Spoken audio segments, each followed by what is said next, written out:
谁谁的好白带哈，这个把人家的拿包过来有什么？来贵到了阿罗，来吃了来。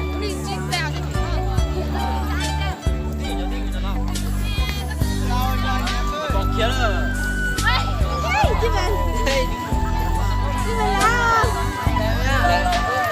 来人来几个来，来摆了，来摆了。我被8个。那一把就被摆了。被给。đúng rồi. Em đi lấy cái quả. Tốt lâu nhắm, tốt lâu. Quả chú lái cô. Cô lái cỏ. Nén chéo nhau nhá.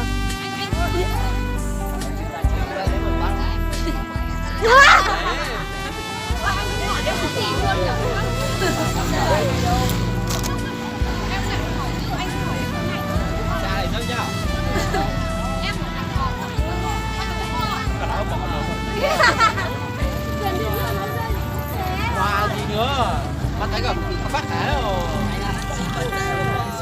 Chào Hai đứa mình nhớ câu biết được không? Chào tất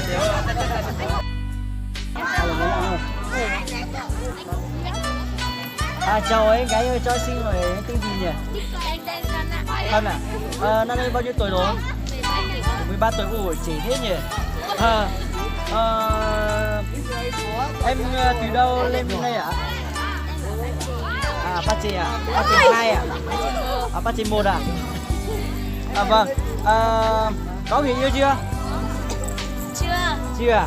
À, chị của em là Ly à? À, cảm thấy hai chị em xinh thế nhỉ?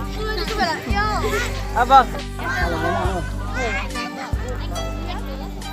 À, chào ấy, gái ơi cho xin hỏi tên gì nhỉ?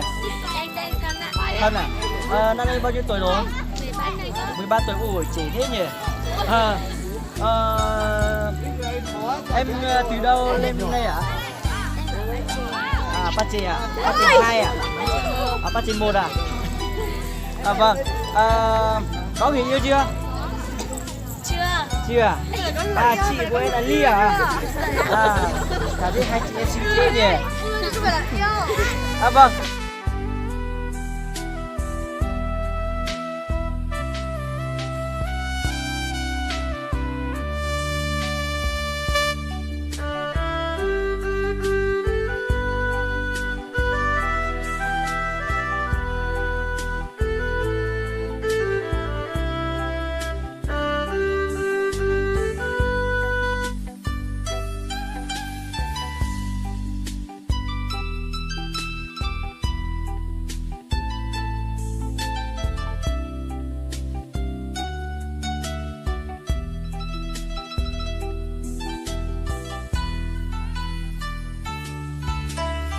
Yêu.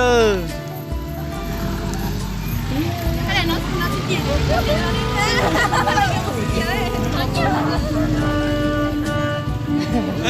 đi